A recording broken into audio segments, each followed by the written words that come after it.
Star Trek Prodigy, A Dangerous Trade, Chapter 7.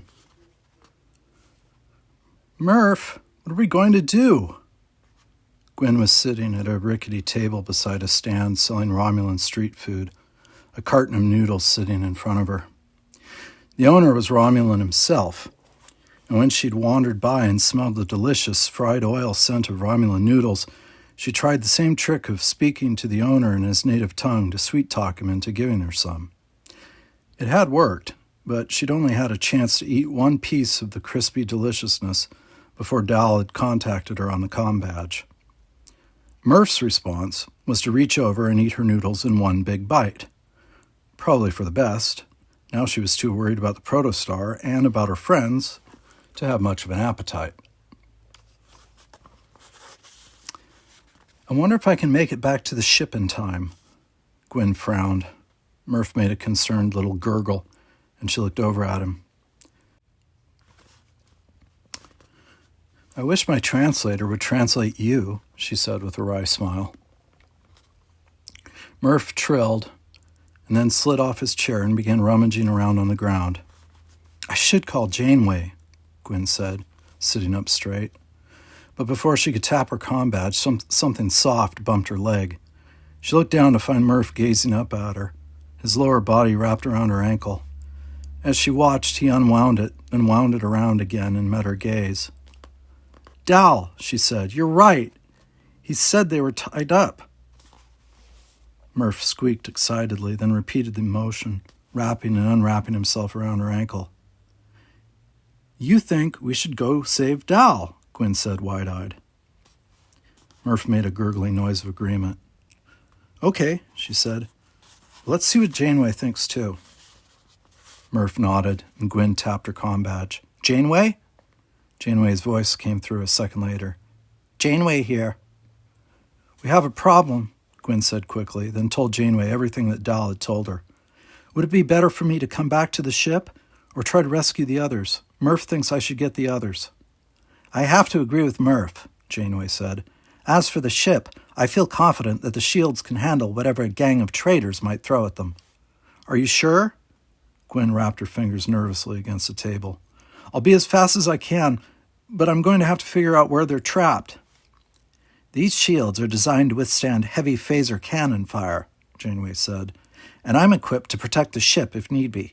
But I do think you getting your crewmates out of danger is imperative right now. Gwen nodded. Okay, sounds good. We'll let you know when we're on our way.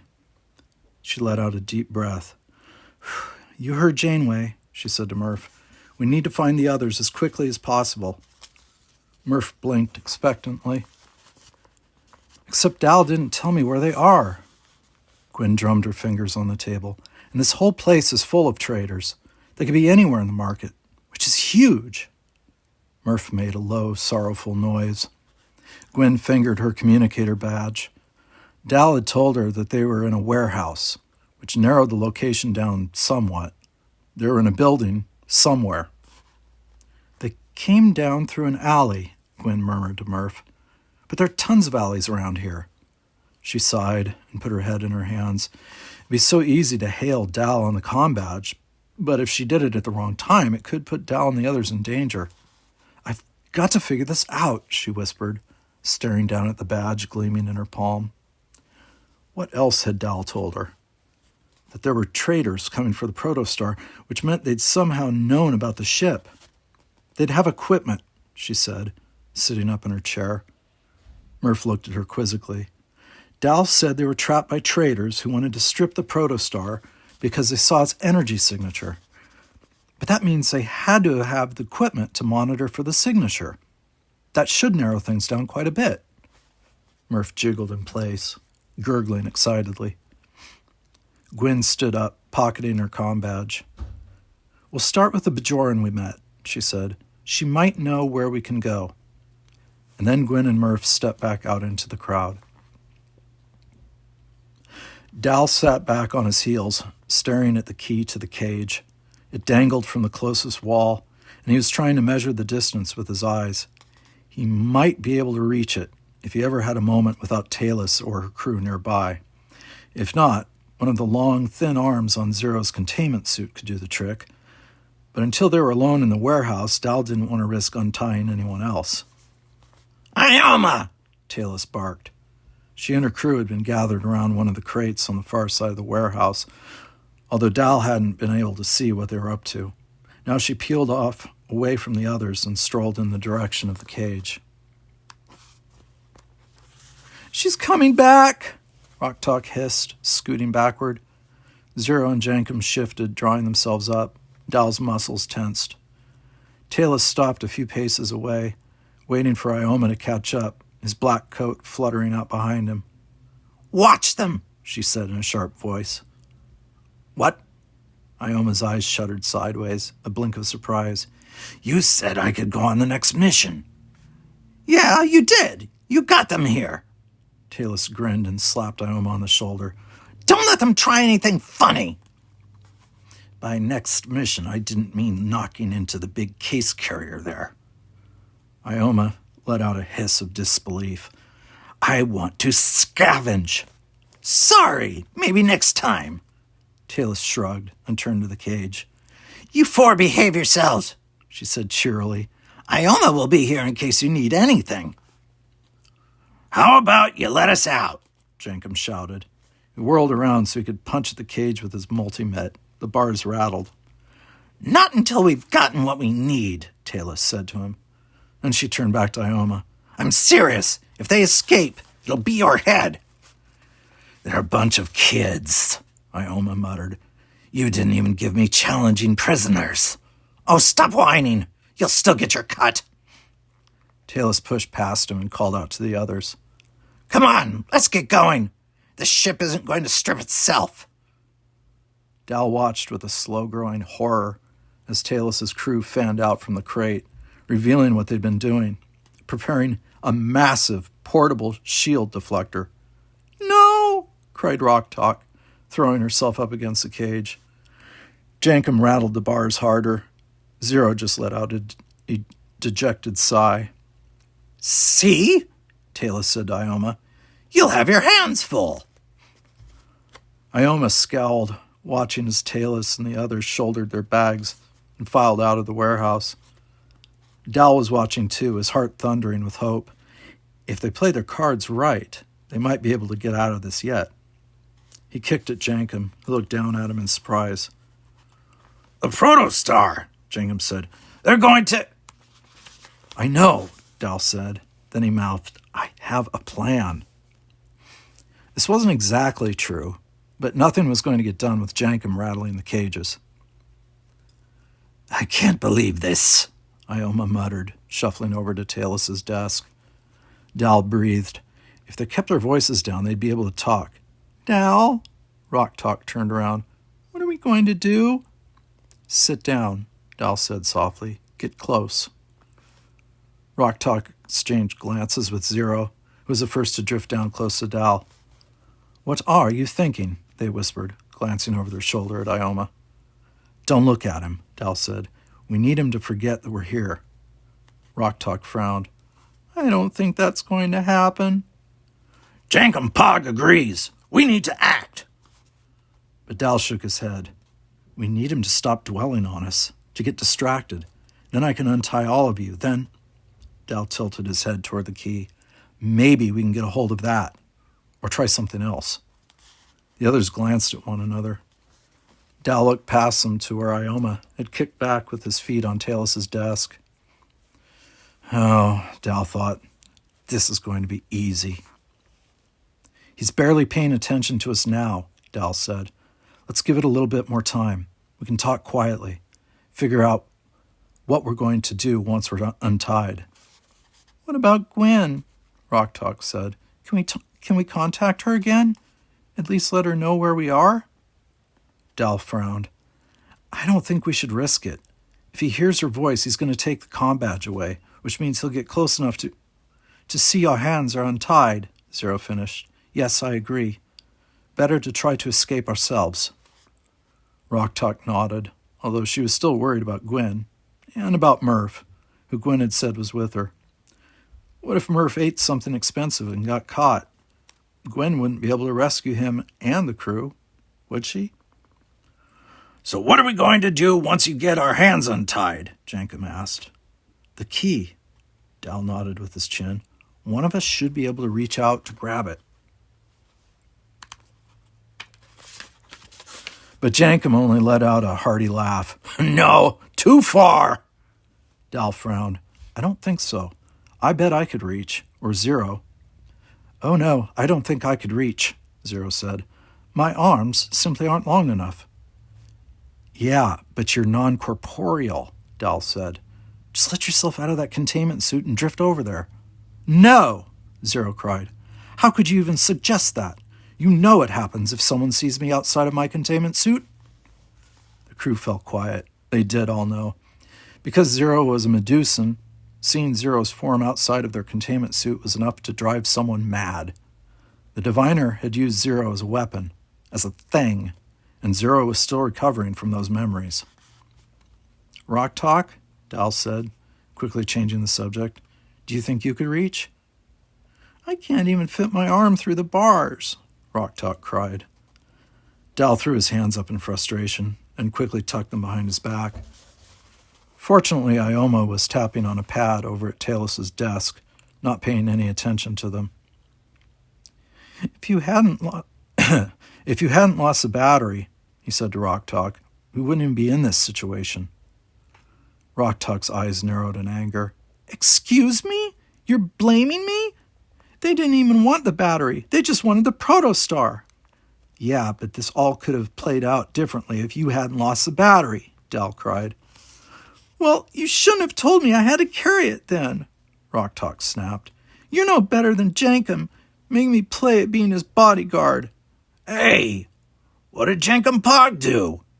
Jankum frowned. Jankum Pog thought we were having fun. No, Rock Talk shouted. You were having fun. I had to act all big and scary just because of how I look. She slumped down against the cage. I didn't want to take the battery, but Dal made me. Because I look like I should be the security officer, but I've told you hundreds of times. Will you kids knock it off over there? Ioma's voice rang out through the warehouse. Rock Talk snapped her mouth shut, her eyes wide, and looked over at him. He was still sitting at the desk, tapping on his pad. You're disrupting my concentration, he added. Rock Talk sighed. When she spoke again, she kept her voice low. I just wish you'd listened when I said I didn't want to. Dal frowned. Zero drifted over to Rock Talk and patted her shoulder softly. I know how you feel, they said, but I don't think Dal meant anything by it. Rock Talk sniffled. It would have been better for Dal to take it. She looked up at him, and he felt himself shrink a little under her gaze. Maybe you're right, he said. But before Dal could finish, a bell chimed through the warehouse. Ioma cursed and threw his pad down on the desk. He looked over at Dal's crew, eyes flashing. The bell rang again. I've got to take care of this, he said. If you kids try anything, it'll be your heads. The crew looked at one another. Dal felt a stirring of hope. Here's our chance, he thought. Don't worry about us, Dal said with a smooth smile. We'll be right here when you get back. Chapter 8. Gwyn pressed her hand against the doorbell again, listening to it echo through the building. This might be another dead end, she said to Murph, who gurgled in response. She tried the door one more time. Still locked. This was the third warehouse she tried after talking to the Bajoran woman. Gwyn hadn't told her the whole truth, of course, just that her friends had met up with some traders at a warehouse, but she didn't have a way to contact them to ask where exactly. Her new friend had happily given her a list of addresses. Be careful, though, the Bajoran had said, her ridged brow furrowed with concern. Some of those places don't have the best reputation. Gwyn rang the doorbell one more time for good measure. All right, let's go, she said to Murph. There's one more address on our list, and Murph jumped up excitedly, and that was when Gwyn heard it too, footsteps on the other side. She immediately straightened up and pulled off the heirloom fretwork she wore around her wrist. The fretwork was a gift from her father. The only thing, in fact, that he'd ever given her. As beautiful as it was, he'd only ever intended for her to use it as a weapon. And if she was going to get inside that warehouse, she needed to offer something valuable to trade. The door scraped open, and a slim reptilian face peered out. His eyes narrowed in suspicion. "Yes," he said. "Can I help you?" Gwen tried to look past him, but he blocked the view with his body. She held up the fretwork. "I heard I could come to you if I needed chimerium." "We're closed!" The man started to drag the door shut, but Gwen sent her fretwork shooting out to block it, the metal warping and solidifying over the course of a heartbeat. The door clanged as it slammed into the fretwork, which was now shaped more like a spear than a bracelet. Her trick had the desired effect, as the trader's eyes went wide with excitement. He shoved the door open again. "How'd you do that?" Gwen pulled the fretwork back into a bracelet. She managed to catch a glimpse of the room beyond the door. It was small, closed off. There was no sign of Dal or the others. "With my mind," she said. "Mind-controlled metal?" The trader stepped forward, his hand reaching out to touch the heirloom. Gwen pulled it away. "It comes from the planet of Solum," she said, trying to keep her voice steady. "There's a species of people who live there, the Vaunakat. They're very isolated. They believe they're alone in the universe." Her words were intriguing the trader, and he pushed the door open wider. "They made that?" he rasped, nodding at the heirloom. Gwen nodded. "How'd you get it?" Gwen smiled sweetly. "It's a fascinating story, but I'll only tell it if you decide to buy." The trader scratched his chin with a curved claw.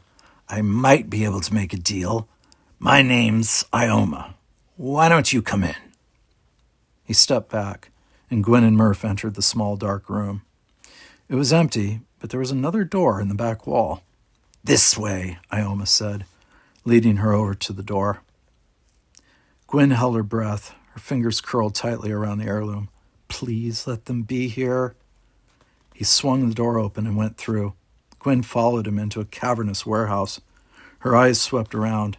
A small transporter pad, stacks and stacks of crates, a messy desk, and Murph yelped in excitement and began slithering toward the big cage on the very far side of the warehouse, toward Dahl and Jankum and Zero and Rock Talk, all of them locked inside, their hands tied behind their backs. "Not so fast, buddy." Ioma slammed his foot in front of Murph, blocking his path. "You two can wait over at the desk." Who are those people?" Gwen said, trying to keep her voice level. "In the cage." "Thieves," Ioma said, without missing a beat. "Got caught stealing from Talus. She's the boss around here." "So she's the one I need to talk to about selling my heirloom," Gwen said. Ioma grinned at her, showing a row of spiky teeth. "Well, no, 'cause she ain't here right now. So I guess it'll be the two of us having a conversation, won't it?" Gwen forced herself to look at the trader and nodded at her friends locked away in the cage. Murph gurgled at her feet. "I guess it will," she said sweetly. "Assuming you have something to trade for it." Ioma laughed and swept his arm out wide. "I've got everything you see here in the warehouse." Gwen raised an eyebrow. "Including those folks in the cage? I could use some good workers." No." Ioma shook his head wildly, fear flashing in his eyes. "Ain't no slaver." It was worth a shot, Gwen thought. "Well, I'm sure we can reach some kind of agreement." Ioma regained his composure and gestured toward a messy desk set up in the corner. "Let's talk." He turned and loped toward the desk. Gwen followed him, shooting one last glance back at the crew. Dal waved at her. His hands were untied. Good to know. She nodded her acknowledgement. "Let me see that bracelet again," Ioma said, as he slid into the chair behind the desk. Gwen unhooked the heirloom and set it down on the center of the table, although she kept her hand on it, pinning it in place. "Happy to oblige," she said, "but I'm going to need some kind of collateral." Ioma looked at her, yellow eyes glittering. She stared right back. "Fine," he said, reaching into his coat. He pulled out a shiny silver phaser and set it on the desk. "Just to show you how trusting I am," he said. "If I try any funny business, you can stun me as I stand." He gestured at himself, even though he was sitting. Gwen was shocked at how lucky she'd gotten. "Fair enough," she said, wrapping her hand around the grip of the phaser, at the same time that she released her heirloom. Ioma snatched it up, frowning down at it. Gwen slid the phaser closer to her. "This thing's mind-controlled, you said?" He turned it over in his hand. "Sure is." Gwen glanced down at Murph, then jerked her head back toward the cage. Murph nodded, then slipped away, moving silently across the cold floor. Gwen leaned forward over the desk. "Do you want me to show you how it works?" "Of course I do." Ioma's head snapped up. For a moment, Gwen froze, certain he would see Murph, but he only tossed the heirloom at her. "Because right now it just looks like a bracelet." "You saw what it could do earlier," Gwen smiled. Then she concentrated, and the metal of the heirloom grew malleable, flattening out into a large, sturdy disc. "It's not just a weapon," she said, picking it up and sliding the new form onto her arm. "It can be used as a shield." She concentrated again, and the heirloom reformed into a long, curved dagger. "Or a knife, or whatever you need." "Yes, but how could I do that?" Ioma demanded. "It's useless if you're the only one who can control it." "I'll show you." Gwen's heart pounded in her chest. In truth, only Ivana Kott had the capacity to control the matter that comprised the heirloom, and even then, it took years of working with a particular piece to be able to control it well. But she was reasonably sure she could fake it in the time it took Murph to get her friends out of the cage. Because if anyone could break the crew out of that cage, it was Murph. "Okay, then," Ioma straightened up. "That's what I wanted." Gwen reshaped the heirloom back into a bracelet and handed it to him. He tried to slide it onto his wrist, but it was too small. "I can't even—" In her mind, Gwen enlarged the bracelet slightly, and it slipped perfectly onto the trader's arm. He hissed something in a language her translator couldn't pick up, bouncing excitedly in his chair. "I did that," he cried. "Didn't I? I wanted it to be bigger, and it was." "You're a natural." Gwen risked glancing over her shoulder. Murph was at the cage doing something. She whipped her gaze back before Ioma realized what she was looking at. "Now see if you can make it into a dagger." The trader nodded excitedly and stared down at the heirloom, his brow furrowed in concentration. With his gaze off her, Gwen glanced back at the cage again, to see that the door was open. Somehow Murph had done it, and it looked like Dal was in the process of untying the other's hands. "Nothing's happening," Ioma whined. Gwen immediately turned back to him. She made the heirloom ripple. "Wait, did it?" Gwen made it ripple again. "It did! I think something's working." Ioma looked at her triumphantly, and then his triumphant expression promptly twisted into one of rage. "No, no, no, no!" he shouted, leaping to his feet. "How did you get that door open?" The heirloom clattered to the desk, and Gwen immediately turned it into a long, thin staff, the material sliding neatly into her hand. She whipped the heirloom up, hitting Ioma in the stomach. He staggered backward, howling and cursing. "Run!" she screamed at the crew as she jumped to her feet, grabbing Ioma's phaser with her free hand.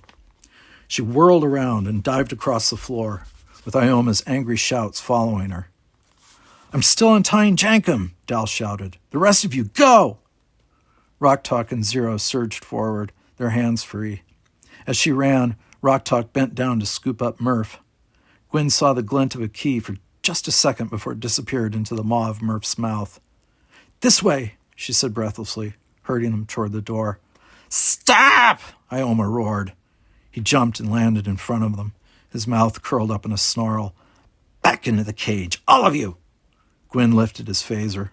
It was set to stun, which meant it would only knock him out, but that would give them the time to escape.